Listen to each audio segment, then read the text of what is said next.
We begin tonight with Supreme Court verdict on Edo State, where it on Thursday affirmed the election of Governor Monday Okpebholo of the All Progressive Congress APC as the authentic winner of the state governorship election, dismissing the appeal filed by the People's Democratic Party as lacking in merit. The Apex Court upheld the earlier decisions of both the Election Petitions Court and the Court of Appeal. My colleague on judicial matters, Joshua Imarayi, was at the hearing.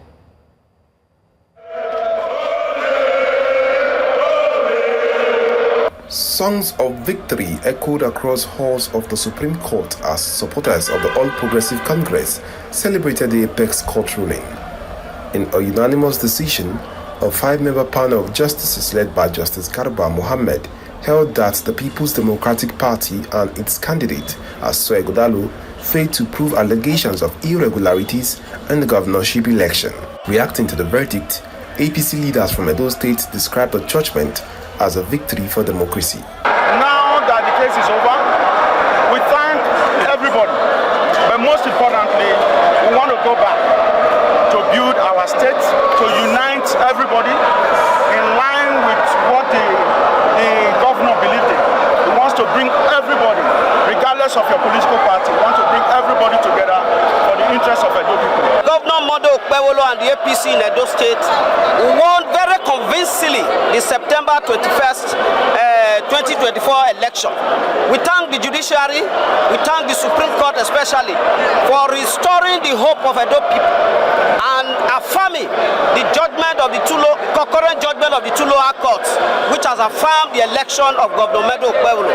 Now it's time to continue to build Edo, and I believe that Edo people are ready for Monday Okpebholo. For me, no victor, no vanquish. We are all from Edo State. When I used to grow up, we used to hear that the judges, they are next to God, and they are giving their judgments, and nothing anyone can do. It's for us all to go back home as Edo people, to support the governor, to make sure we build Edo. The Edo State chairman of the People's Democratic Party also reacted to the verdict. It has to be said that today the Supreme Court has given its final judgment on our case. It did not go in our favor. We accept this judgment with dignity and with a heart full of joy for our people, because what the Supreme Court has done is not what God Almighty says should happen. With the Supreme Court's ruling now bringing closure to the post-election legal battle in the state, attention will now shift from the courtroom to the corridors of governance. In Abuja, for News Central, I am Joshua Imarayi. To security matters now, leaders of authority in Benue State have cried out over what they describe as a pattern of neglect by government for more than a decade, saying that this has led to incessant killings in the state. They spoke in the state capital, Makurdi, on Thursday at News Central's Town Hall series themed Crisis in the Heartland. News Central's correspondent, Omolola Ololade, tells us more. The food basket of the nation, Benue State, is the latest hub for News Central as the fastest rising television station in Africa hosts its Town Hall series, bringing together government officials, security personnel, residents and other key stakeholders to tackle pressing issues plaguing the state.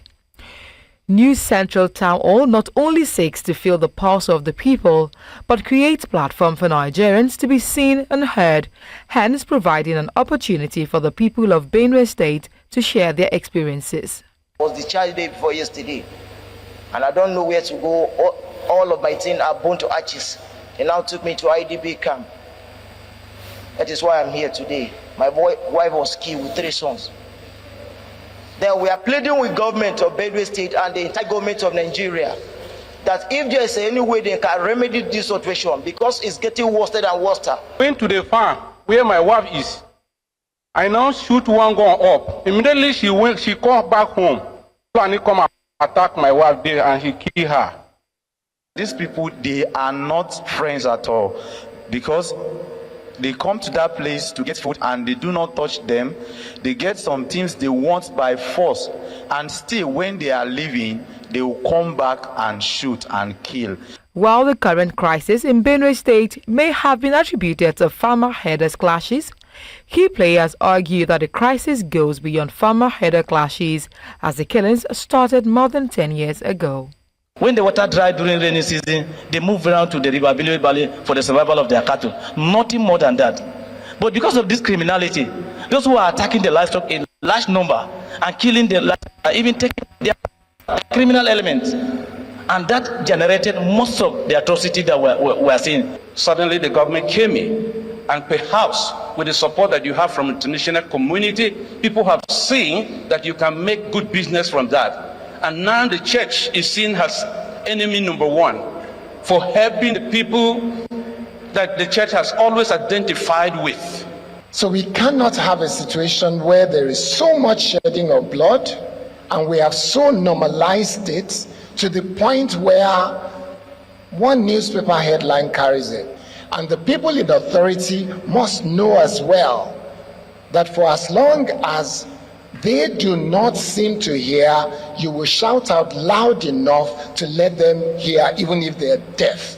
And this platform, News Central, will be the one that will make itself available for you to speak your truth and to speak your heart. The people expressed concern that despite raising early warnings and being willing to defend their land, the government hasn't taken insecurity in the state very seriously. The ongoing unmasking of Benue attackers and killers should continue, and the culprits brought to justice to serve a deterrent. The nomadic herdsmen must be educated to abandon the old way of roaming with animals and adapt to modern way, which is ranching, so that they can have access to qualitative education and do away with the ignorance and cruelty they always exhibit. Our problem is internal sabotage. Security information and security agencies will refuse to act on it. Before the crisis came to Yerwata, it was said that there was security information 3 days before that time, and nothing happened. It simply means there is compromise somewhere. There's compromise somewhere. And let me tell you, I don't want you to ask me where I got the information. There's another super plan that I have for next month, August. We have to go back to the drawing board. We have to take a look at our constitution. Our governors are powerless as far as the constitution is concerned. We have to take a look at that and then do other things too. We have to create more platforms to also engage. And then I'm coming to one area that we have also not discussed. Amongst us, amongst our leaders, amongst our brothers. The conversation at the town hall meeting is a clear indication that the government and residents of Benue State remain resolute in their effort to revive the state's former splendor, and forums like this offer a chance to align their initiative towards a common goal. In Lagos for News Central, Omolola Ololade. Many thanks, Omolola, for that coverage. Professor Zakaris Ange Gundu is the president of TIF Professionals Group and vice chancellor of the University of Funka, Benue State. He joins me now for a conversation on the state security and the cry of neglect by the residents. Thank you for giving us your time. The town hall provided a platform for the people of Benue to amplify their voice. Are you satisfied, perhaps, that the world has a truer picture of what is going on in Benue State as a result? Well, not exactly, because the town hall gave an opportunity for people to speak out. But of course, because of limited time, people could not speak out on all aspects of the crisis.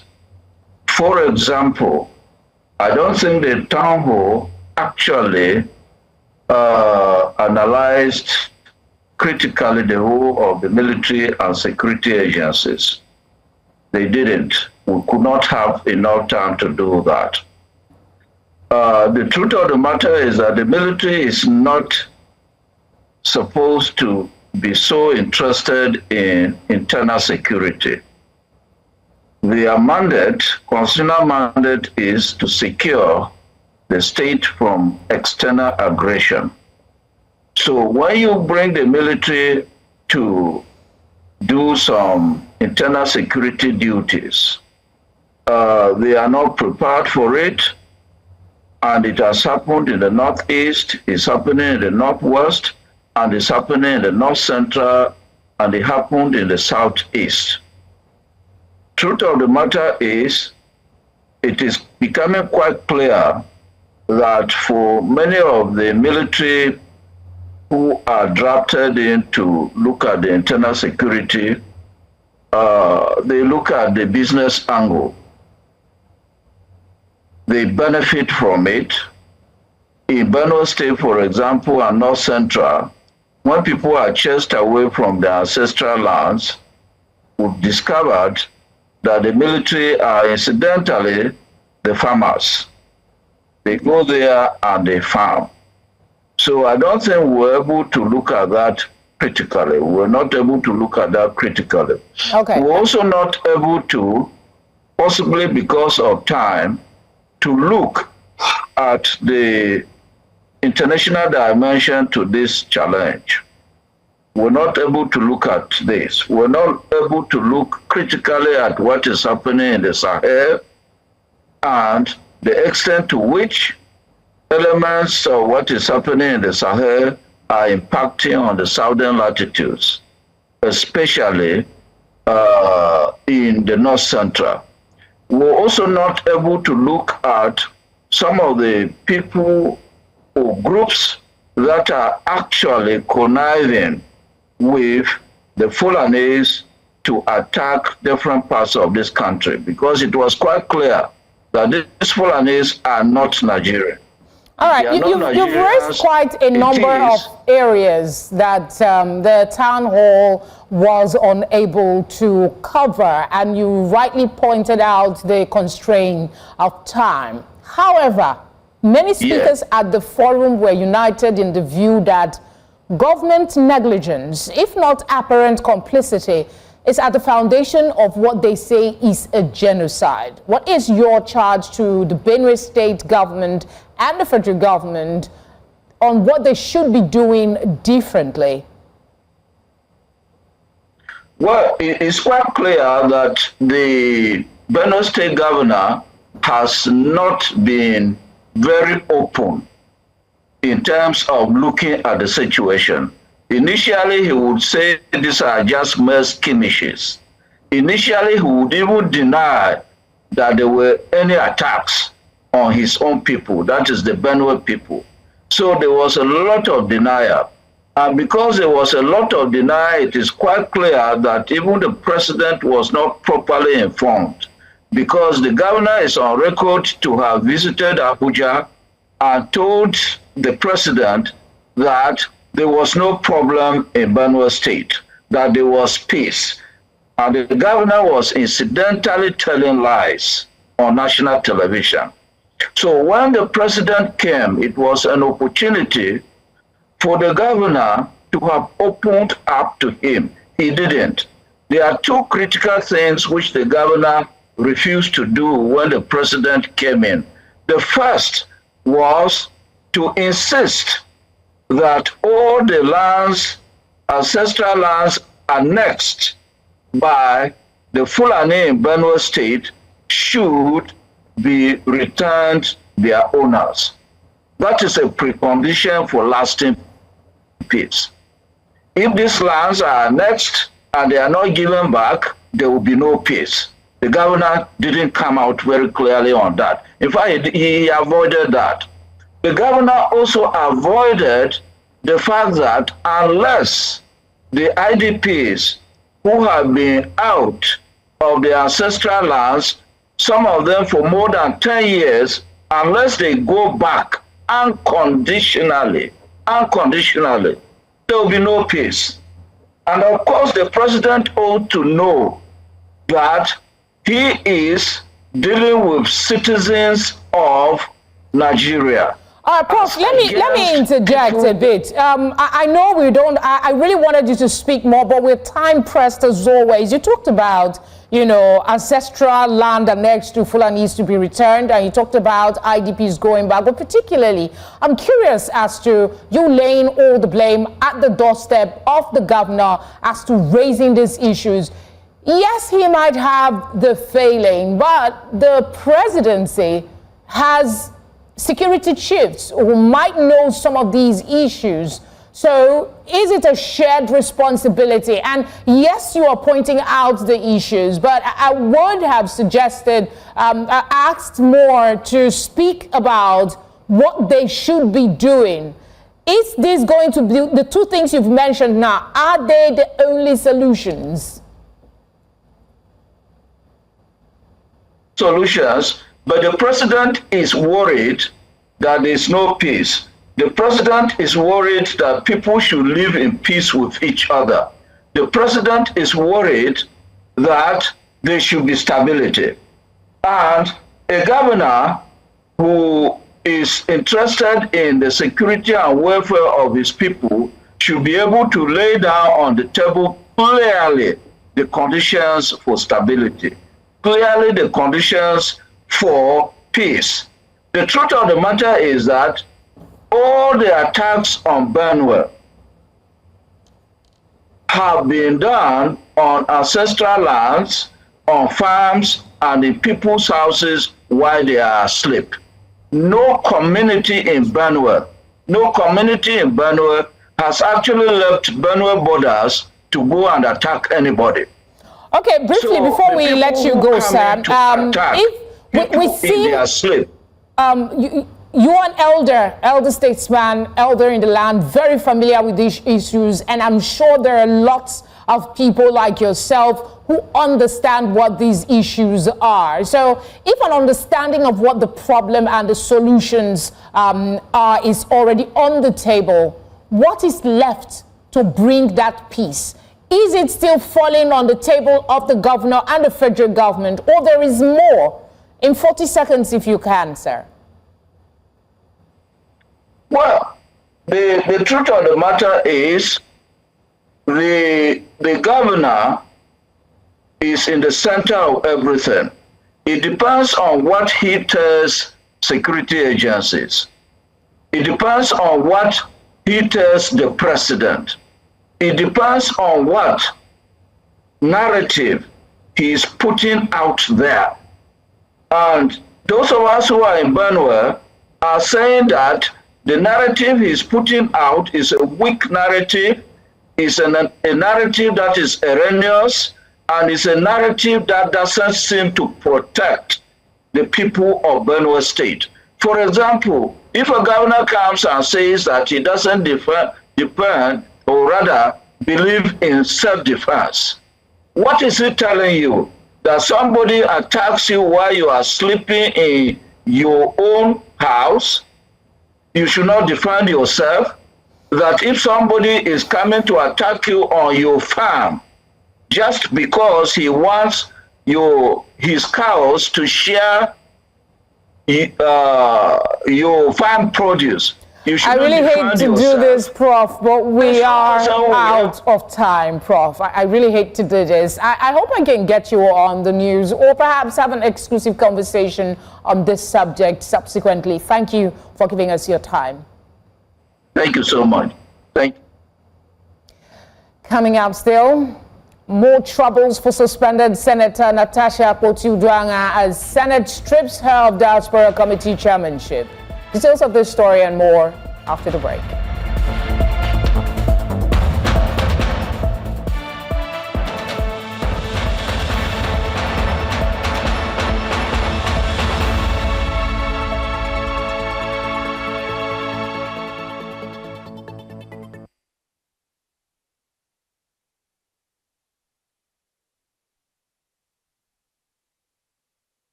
The Senate has debunked allegations of routinely disregarding bills passed by the House of Representatives. Senate leader Opeyemi Bamidele described the claims as misleading, citing recent examples of bills processed in the national interest. Senate President Godswill Akpabio also emphasized the chamber's diligence and cooperation. The response comes amid tensions with the House of Representatives, which delayed consideration of a Senate bill due to perceived lack of reciprocity sparking a debate on interchamber dynamics and legislative cooperation. The Senate maintains it prioritizes bills serving the national interest while fulfilling its constitutional role. For more on this development, we're joined now by lawyer and public affairs analyst Liboros Oshoma. Thank you very much for obliging us tonight. Let's start with your response to what is going on between the houses. The Senate has said no, that the House of Representatives, they're getting it wrong. In the past week alone, we handled 6 bills.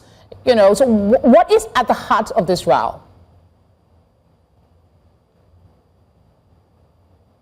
Yeah, thank you. And I think the House of Rep, is right to have drawn the Senate attention to lack of reciprocity on their part. And immediately the House of Rep did that. You saw that the Senate is so much in a hurry now to attend to those bills that, need the concurrence of the Senate. Attending to those bills, and then they got to 140 outstanding bills. It's not, I don't think those bills were actually given a priority to. What I perceive happened is an oversight. The bills keep coming and then you just keep them on one end, believing that since, both chambers, have an understanding, so certainly you attend to them someday. And then they just pile up. But I think that the Senate and the House of Reps should have a committee. Just like you have committee on oversight on everything, there should be a committee on the inter-house relationship. Not just leave the job to the, normal staff and committee clerks of both chambers. There should actually be a committee of House of Rep and senators, on inter-chambers relationship, so that as this bill keep coming, then they can have, an opportunity to harmonize and give time frame for actually dealing with them. But in the past couple of days, we've seen the Senate, the moment the House of Rep, raised the issue, or just before the issue was raised, we've seen the Senate every day take, I think the first day they took 6, the next day they took 4 or 5 or so, and then yesterday they took about 4. Yeah, I would want to jump in and say, perhaps the fact that they are now responding to these bills might be the end to the drama. But before I ask you that, talk to us about this principle of reciprocity. The leader of the Senate, that's Opeyemi Bamidele, said that they have a principle of reciprocity that governs their operations. But he highlighted that this does not necessarily mean garbage in, garbage out. Talk to us about this principle of reciprocity and his choice of words, garbage in, garbage out, meaning that if the House of Representatives have gone through a bill, they might not have gotten everything correctly. Yeah, see, let's starting from the word garbage in, garbage out, you have to go through a bill before you call it a piece of garbage. I think that word was not the appropriate word for the Senate leader. You don't keep a bill that you had not even looked at. If it would be a different matter if the Senate had said they had looked at this bill and the proper thing were not done, and so they are referring them back. And that's when you now begin to talk about, okay, yes, there is garbage, and so you take it out without actually doing what the needful. But in this case, 140 bills, from the House of Rep, not considered at all, not looked at. So you can't be talking about garbage at that stage. And then law of reciprocity. What the House of Reps simply said was, since we have a law of reciprocity, since you have refused to reciprocate what we are doing, you send bill to us, we attend to them timelessly. We send bill to you that need your attention, and then the bill are piling up. So we're not going to attend to your bills until you attend to ours. We are going to reciprocate in equal measures. And so the moment the House of Rep decided to reciprocate in equal measures, we saw how the Senate had decided now to quickly, wake up to their responsibility. And they are also timely reciprocating by attending to those bills. And like I said, in 3 days, we've seen them attend to about 15 bills, and if they continue like this, in 2 weeks, they should be able to clear all the outstanding. So should we say this is just a minor misunderstanding that with this action of the Senate has been resolved?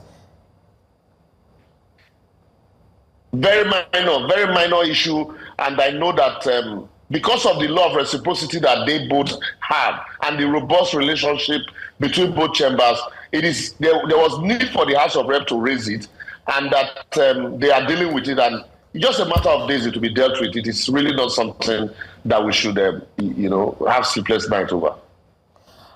All right, but let me just play the devil's advocate here, asking this final question. If this impasse were to remain unresolved, what could have been the implications? As a cautious still, actually. It will not be unresolved. Like I said, steps have been taken already to resolve it by attending to those bills. But if it's unresolved, then there will be problem, because what it means is that there are so many laws that require the concurrence of both chambers, and those laws will suffer.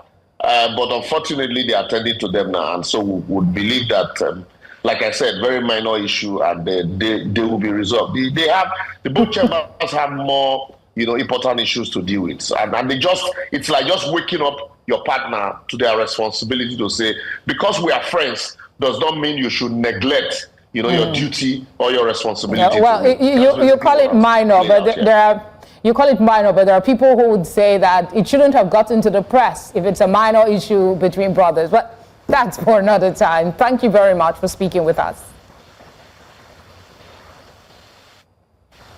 My pleasure. Still ahead tonight, Mali junta chief grants self 5-year renewable term. We'll bring you more on this story when we return.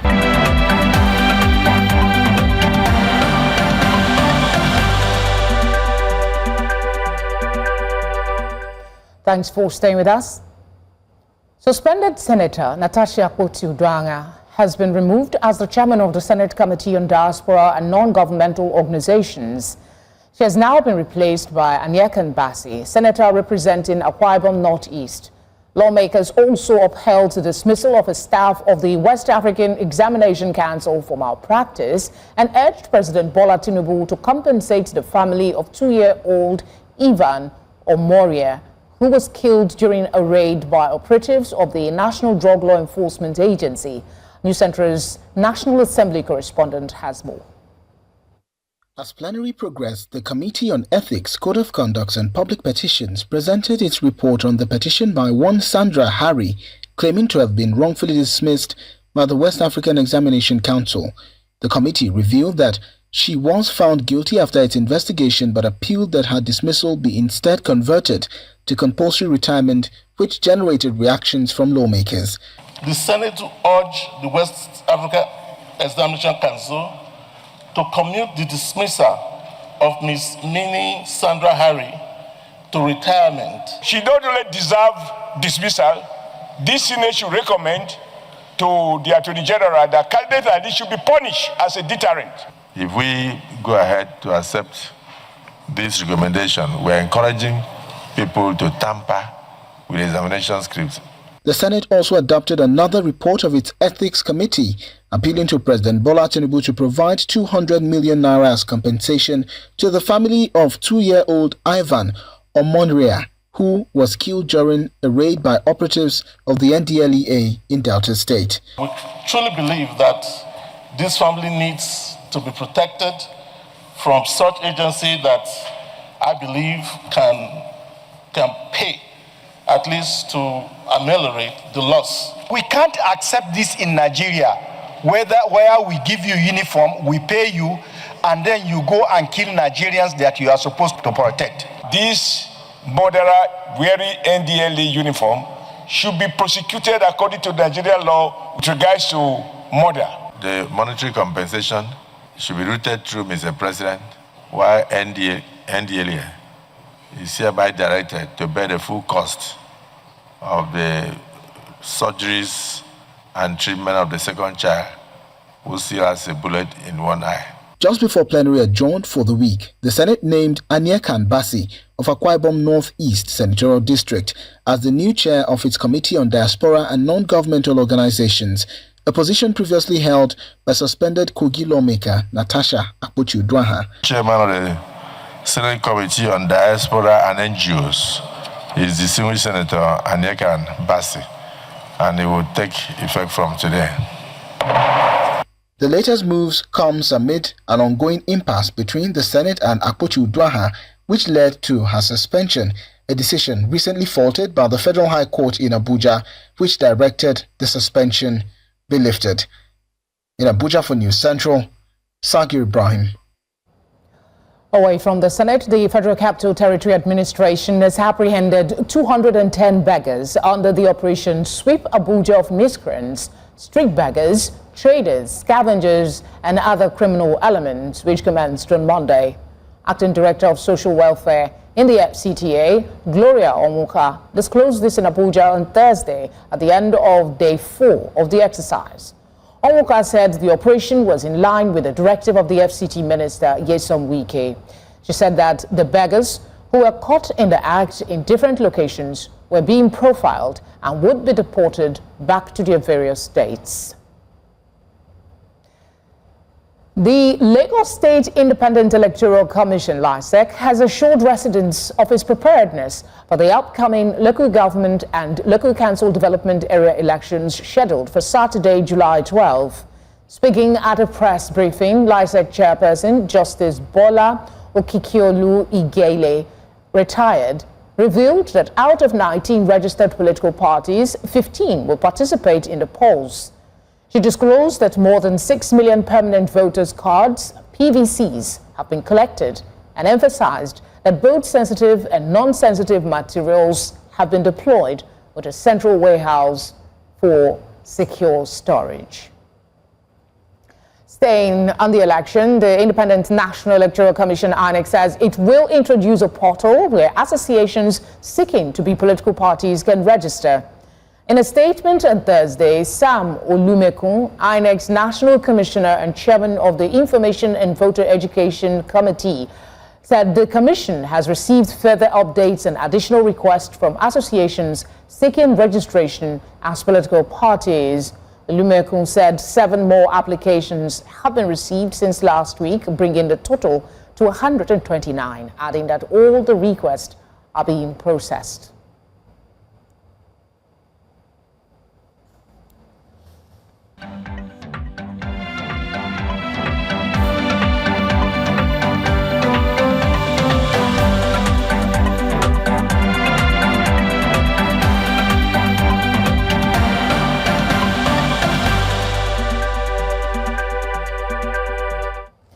Outside our shores, Mali's military ruler, General Assimi Goïta, has officially granted himself a 5-year presidential mandate, renewable as many times as necessary and without the need for an election.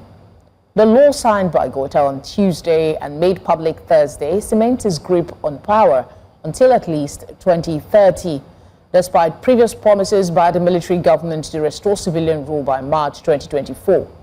The measure was widely anticipated after Mali's military-appointed legislative body, the National Transitional Council, passed the bill last week. A South African court has handed down a 15-year prison sentence to a former police officer for the 1987 murder of a young anti-apartheid activist, marking a rare conviction for crimes committed during the apartheid era. Johan Marais, who admitted in 2019 to killing Cyphus Nyoka, a member of the Congress of South African Students, was sentenced today by High Court Judge Papi Musopa. The judge noted Marais showed no genuine remorse and described the sentence as retribution for the crime. The courtroom erupted in anti-apartheid songs as supporters celebrated the verdict. The United Nations has issued a stark warning that the recent halt to U.S. foreign aid poses a ticking time bomb for the global fight against AIDS, threatening to undo decades of progress.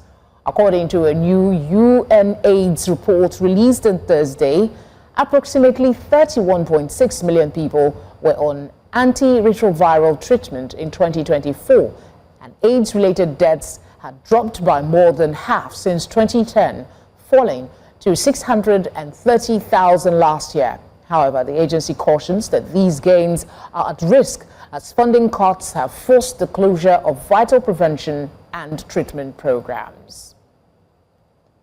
Into one of our headline stories, Brazilian President Lula da Silva has said he is ready to match any tariffs imposed on Brazil by the United States.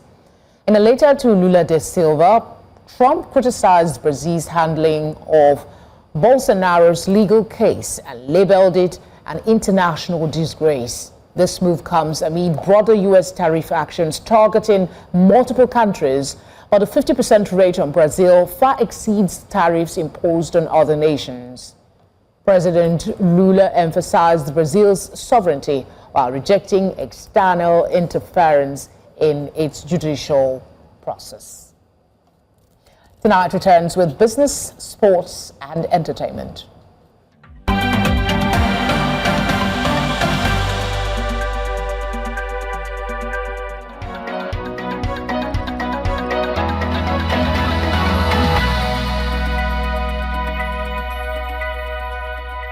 Perpetua is here with the business updates. Over to you, Perpetua. Thank you so much, Felicity.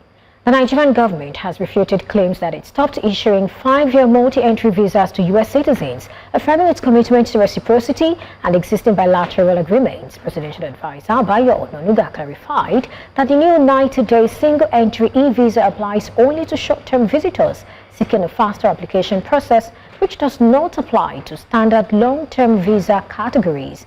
According to him, the e-visa replaces the obsolete visa on arrival system and supports the president's drive to improve trade and tourism. Nigeria urged the U.S. to reciprocate its e-visa policy and confirmed continued diplomatic engagement to resolve any misunderstandings in both nations' visa frameworks. UBA Group has reaffirmed its commitment to Pan-African and global expansion following its half-year business review held at the group's Lagos headquarters. Group CEO Oliver Alawoba assembled executives from UBA's 24-country footprint to strengthen its strategy of deepening presence in key African markets while expanding globally. Alawoba noted that more than 51.7% of UBA's revenues now come from outside Nigerian operations, affirming the group's evolution into Africa's most diversified financial institution. UBA plans to boost operations in high-potential African countries and expand further into global markets, including France and Saudi Arabia, enhancing cross-border trade and diaspora banking.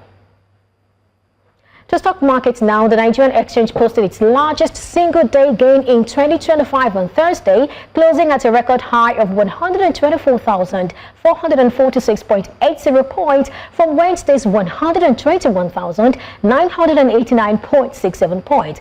This broad-based rally was once again underpinned by strong institutional flows into Tier 1 banking names and select large-cap industrial and telecom counters. I might as well just want to say MTN is one of those. And consequently, the month-to-date and year-to-date returns improved to 3.7% and 20.9% respectively. Let's take a look at the snapshot now. You can see the all-share index 124,446.80. Will it hit the 125,000 mark on Friday?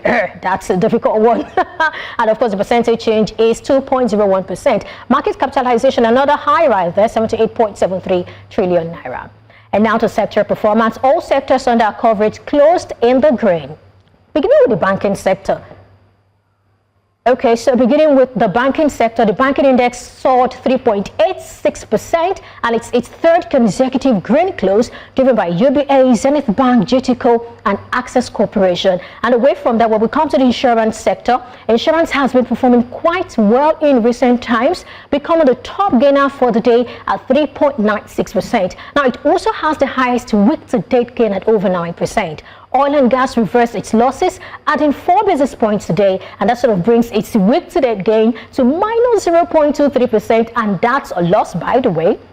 Meanwhile, the consumer goods sector remained buoyant with Nigerian breweries supporting the index. Of course, it added 1.15%. And finally, industrial goods also closed green at 25 basis points. And that's a wrap on Business Tonight. Thank you for watching. I am Perpetual Fason Repeater. Tonight continues with Felicity.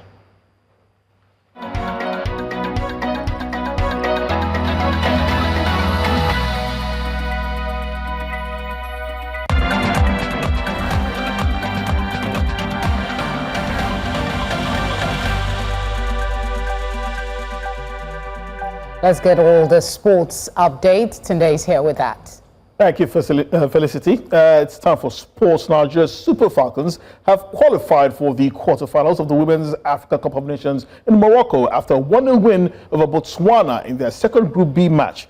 Botswana showed the 9-time African champions no respect and went into the halftime break on level terms and with more attempts on target. Coach Justin Madugu made 3 changes at the start of the second half, hauling off Risola Babajide, Tony Payne, and 6-time Africa Women's Player of the Year, Asisa Toshuala. That move paid off after substitute Uhezo poked home in the 89th minute.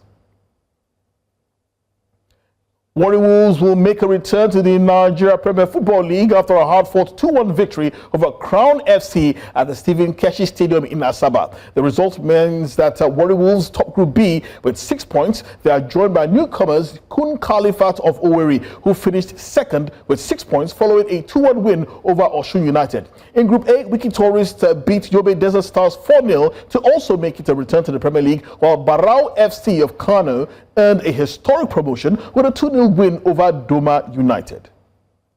Actually, we have done the most important thing. Now the final is another issue. It's good to take a trophy back home, to tell the government that the support you have given us, we say thank you. And you say thank you in a special way by taking a trophy back home. I'm really disappointed with the result, despite the fact that my boys try to come back, but due to the short one, we lost concentration in the first half. In the first 15 minutes, we concede early goals due to lack of defensive discipline, so we concede early goals. But later on in the second half, we try to come back, but due to that short one, so we will not be able to come back. So I have to congratulate my opponent for the victory. Meanwhile, Arsenal have completed the signing of midfielder Christian Norgard from Brentford in a deal worth up to £15 million. The 31-year-old Danish international signed a 2-year deal with the option of a third. The deal is broken up into a guaranteed £10 million plus £5 million in add-ons. According to the defensive midfielder, the prospect of playing in the Champions League was a big factor in his decision to move. Norgard follows the arrival. His arrival follows the arrivals of keeper Kepa Arrizabalaga and fellow midfielder Martin Zubimendi. And that's all we have on sports. It's back to you, Felicity.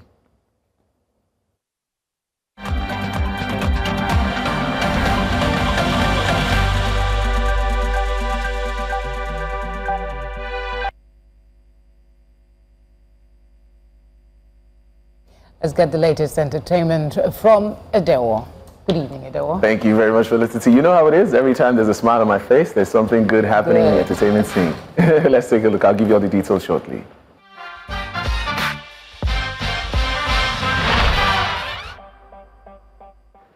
Well, the Nigeria and European Union have launched a £20 million initiative to strengthen cultural partnerships, support film festivals, and boost the digital creative industry. Announced during a visit by the EU Ambassador Gautier Mignot to Nigeria's Minister of Art, Culture, Tourism, and Creative Economy, Hannatu Musa Musawa. The initiative aims to use Nigeria's cultural heritage for economic growth, job creation, and national unity. Musawa also revealed plans for a unity song to promote national cohesion and security. She discussed an upcoming Creative Economic Summit to foster collaborations within the sector.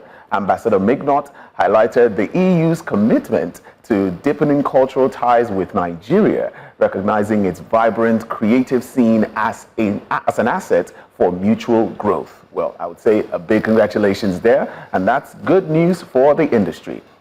Now let's talk about something quite interesting. Sean Diddy Combs is scheduled for sentencing on October 3rd after being convicted for transporting individuals for prostitution, which could result to a 20-year prison term.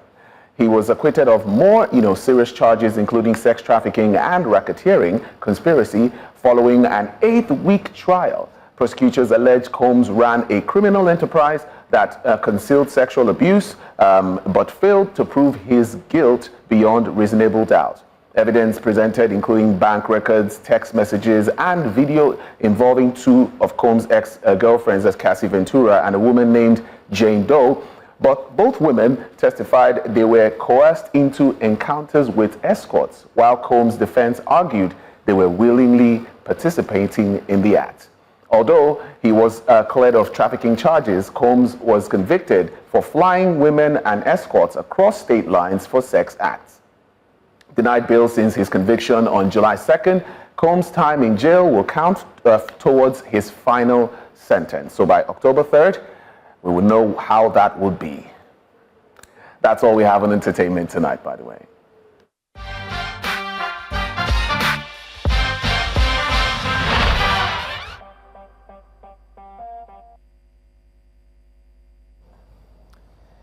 That's the news tonight, but before we go, a quick look at our headlines. Supreme Court has affirmed the election of Senator Monday Okpeholo as governor of Edo State.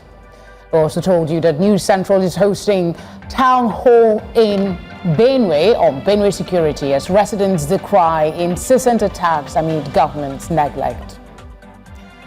Brazil has vowed to reciprocate import tariffs imposed by President Donald Trump under the country's economic reciprocity law.